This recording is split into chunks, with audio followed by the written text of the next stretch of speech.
You're going to have struggling points in your learning. And the best thing you can do is expect them. Expect them in these instances and know how to deal with them early on. I didn't learn this from a book. I've read Mark Douglas's book. I've read all kinds of other trade psychology books and things that mention certain things. And like I mentioned before, Alexander Elder's book, Trading for a Living, the first half of that book, before he even starts to talk about charts, that whole business about wrestling with oneself and everything that he talks about in that first half of that book, that is worth more than Mark Douglas's book, because it talks about real root issues as humans. Whereas Mark Douglas will talk about trade related things. No. You got to get to the core root cause of things: alcoholism, substance abuse, inferiority complexes, superiority complexes, bullying. Were you a bully when you were a kid? Were you bullied as a kid? You'd think you'd know them by looking at how they act today on social media. Toxic. Toxic.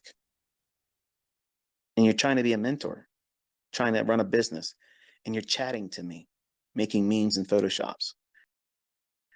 You're about to see me right on Corb's show.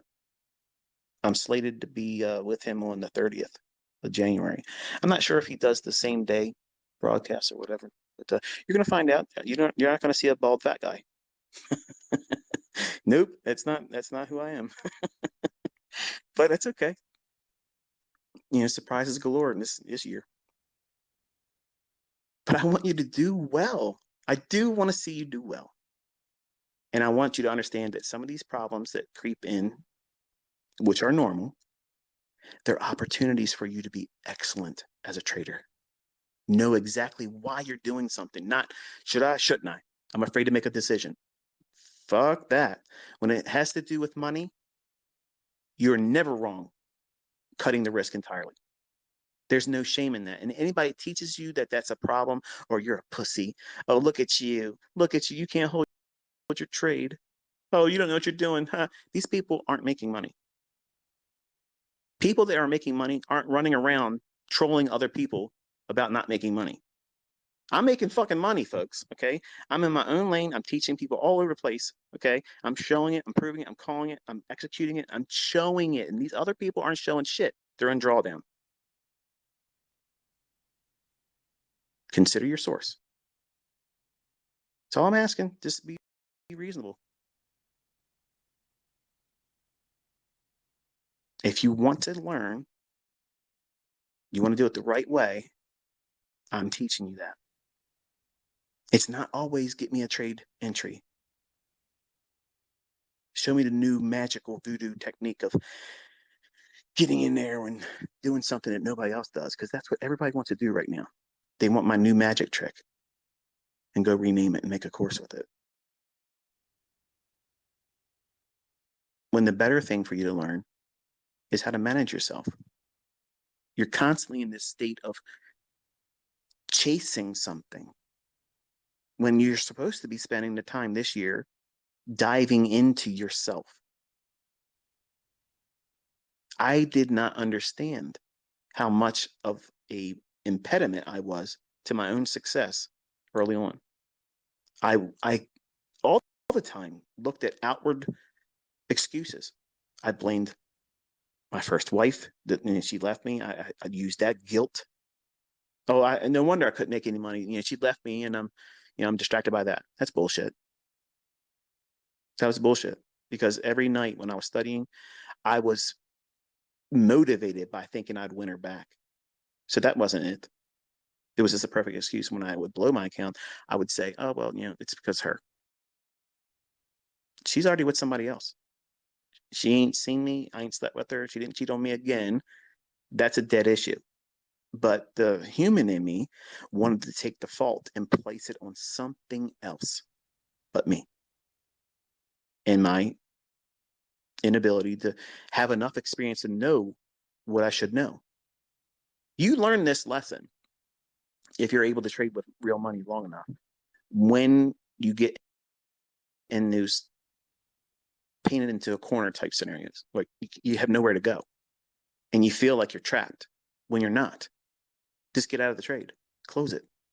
As soon as you start worrying about the outcome of the trade, as soon as it becomes a worrisome thing and it's a source of anxiety or discomfort physically, and it's manifesting physically, that's the surest sign that you need to get out. Close the trade and don't even go back in the same day. And have no regrets about that. There's nothing wrong with that. But everybody on social media will fucking tell you it's you're weak, you're a pussy. You can't do this because look how soft you are. You're not hard. Let me tell you something. You can go real hard into the poorhouse trying to overdo something. And you're insisting you're going to be your way. And you lose sight of what it is you're supposed to be doing. You're there to make money.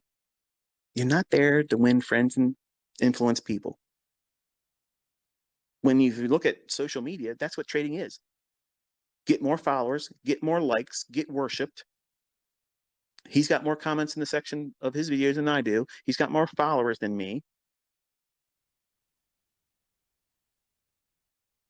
When real traders, like real people that do this and do it well, that's the focus. That's it. I don't want to see your glad handing comments. I don't care if you like my posts. I'm going to still do them. I don't care if you stay in the whole Twitter space and leave early or say I talk on about dumb shit. I don't give a fuck. I mute you or block you. That's the way it is. I don't need to see your bullshit. But you can't do that with your own trades. That's the wrestling point that I want you to understand. When the market is not doing something that you wanted or expected it to do and you're in a trade, you have to make a decision. You're at a crossroads. What do you do? What are you going to do? What is the process that you are always going to go through? First rule, am I physically feeling discomforted by this? Is it physically affecting me? Because I'm going to tell you something. I'm 50. I have, when I was 36, was it 2009, March 9th, 2009, I wrecked that bike. It was like 2012. Yeah, 2012. I was trading and I got into a trade that really wasn't that big. But then I started worrying about the outcome of it. And it was not even that big of a deal. And I tried to close the trade and it wouldn't take my order. So immediately, my left side of my face got numb, started tingling. And I'm like, oh shit, that's weird. And I felt like my left eye was like if you put your finger on your outside edge of where your eye meets your eyelashes, I guess, at the end of your eyebrow. It felt like someone had their fingertip right there and just slightly just pulling it away from the corner of my eye. And it was all tingling. And I'm thinking to myself, what the hell is that? And it felt like it was moving down into the corner of my lip, all on the left hand side. And the more I thought about it, and the more I started thinking about, oh no, is this a stroke? Because my father has had multiple strokes. His father literally died from a stroke when my father went to jail. He got arrested and he's serving 2 consecutive life sentences plus 20 years. And then I don't know how many years he got for breaking out of the Maryland penitentiary in 80 something, whatever it was. But when they showed the newspaper of my dad being arrested for contract murder, my grandfather saw the paper and his head just slumped over, done, just like that. Stroke just took him out real quick, boom. So in my family, strokes are an issue. I mean, it's a thing that goes, that and diabetes.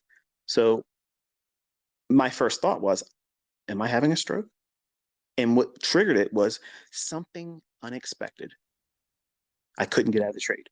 the broker would not, it wouldn't let me close. Okay, it's not that big of a deal. Even if it would have moved on me and took the stop, it wouldn't have been a big deal. But that sense of I'm not in control. I am not in control and I can't fix it triggered instantly a body symptom. You might have this similar thing happen. I didn't have a stroke, by the way. I went to the hospital. Everything's checked out. Heart was fine. Brain was fine. No issues. Thank you, Jesus. But long story short, these body symptoms are going to manifest themselves through anxiety. Fear, depression, and anxiety. Those three triggers are going to cause you to have irrational fear, uncontrollable fear, and sometimes fear so gripping and terrifying that you're convinced that you're about to die. Now, how are you going to be able to navigate the marketplace if that happens to you? If you feel that sense of impending doom and any time you're dropping dead, like when I was feeling that, I was like, how embarrassing would it be if my wife finds me laying here dead? Like, that's embarrassing. And that caused more anxiety. Like, what the fuck? If I'm dead, I'm going to worry about it, right? But that's irrational thoughts. And when you get caught up in that state of panic because the market's not doing what you want to do, you're going to think irrationally. So you have to have a process that's written out, preferably at your trade desk, in front of you on the wall, laminated. If shit goes upside down, do this. My protocol is this. Take something off. Does it subside? If it doesn't, take more off.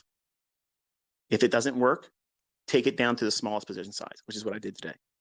If that doesn't subside it, then you close the trade and have no regrets about it and be done. Who gives a shit if it goes up parabolic or drops, parabolic? Who cares? You have to be balanced. And that sounds crazy coming from me because I'm not chemically balanced. But listen, I know my shit, okay? I know what is going to be the barriers for you. And most of you that could keep coming back to me, I know my shit because you have experienced it and you're also experiencing now consistency, profitability. You can find the winning trades. You're making money now, okay? So I've won you over and I'm increasing that level of understanding by telling you it's not a weakness for you to be able to pull the plug when it's time. Like it's those trading environments, you should have no regrets about euthanizing that trade. Just completely take it out. Pull the plug on it. It's no longer in a position where it can affect you. Walk away from it. How many trades have you seen me execute on just this year? Daily. What if half of them were just me taking some of it off in partials and then pulling the plug and never got to the end result? Would that be losing? No, not at all. I wouldn't feel like that was a losing trader. No one should look at that as a failed mentor or teacher because it's still building the bottom line up. Finding setups, engaging them, and following the logic that would lead to proper trade management. But if you don't have these protocols in place and making room for a process that you don't panic, and you need to have it written out. Why written out? Because you're going to look around your room when you're in that moment of panic. You're going to reach for those things that make you feel comfortable. For me, it's a deck of cards. When I start fidgeting, I do shuffling, I fan them, I deal them. Like I deal 21 hands to myself and a hand in front of me and I play 21. I distract myself when I'm feeling that. And if I can't focus on following through on the trade idea, then I have to start taking something off the trade. There's little fidget spinners. I have a couple of them. As soon as you start spinning that thing and you feel like you want to spin it faster than you ever spun it before, it's telling you something. That's a manifestation physically that you're trying to do what? You're trying to exert your will on something other than the market that who's right now ignoring you. You want that market to bend to your will. It's not going to fucking bend to your will. So stop thinking that.